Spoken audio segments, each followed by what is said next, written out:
kamu tunjukkan, atau kamu bisa bikin dalam bentuk lingkaran, ya. Kemudian nama zat aktifnya, ini kan banyak ya, ada paracetamol, ada pseudoephedrine, ada CTM, ya.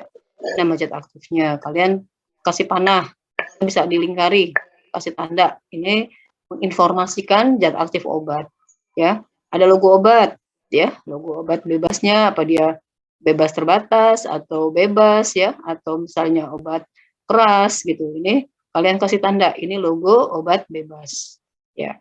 Kemudian di berikutnya pada kemasan, misalnya memberikan informasi mengenai nomor batch, ya, nomor batch, tanggal produksi, tanggal kadaluarsa, ya. Kemudian ada harganya juga, nomor rek dan lain-lain. Jadi ini informasi-informasi pada kemasan obat gitu ya. Pada kemasan atau misalnya bisa lihat di brosur obat. Nah, ini ada logo peringatan, terus nama pabrik, komposisi, aturan pakai, dosis, cara kerja obat. Jadi informasikan sebanyak-banyaknya atau hal-hal yang ada pada kemasan obat tersebut, ya. Berikutnya, kalian baru buka Farmakope Indonesia.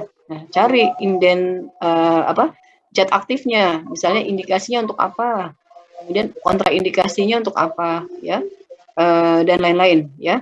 Jadi ada di Farmakope ini misalnya deskripsinya, ya. Apa sih itu paracetamol, mana rumus bangunnya, gitu ya. Syaratnya berapa, kalau di FI misalnya paracetamol atau zat aktifnya itu tidak boleh kurang dari 98, tidak lebih dari 102. Pokoknya kamu cari di Farmakope, ya. Kemudian bagaimana pemberiannya, bagaimana kelarutannya, ya. Di paracetamol dia larut dalam air mendidih karena nggak larut dalam air biasa, ya. Larut dalam natrium hidroksida karena dia berupa suatu basa alkali N gitu misalnya.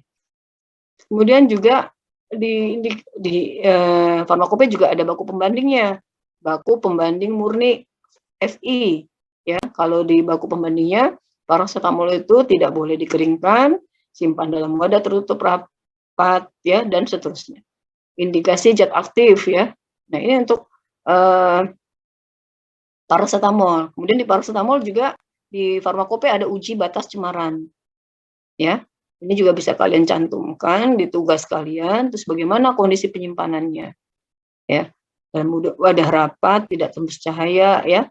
Daftar pustakanya ada FI 4, ada Farmakope 3, ya, dan Farmakope Indonesia 3, jilid 3, jilid 4 boleh kalian apa, tapi cantumkan daftar pustaka yang kalian gunakan. Kemudian zat aktif yang kedua, misalnya dia mengandung CTM, ya, ini juga sama seperti paracetamol. Jelaskan deskripsi daripada CTM, kemudian pemberian, kelarutan, dan lain-lain, ya, yang ada di standar acuan seperti Farmakope Indonesia.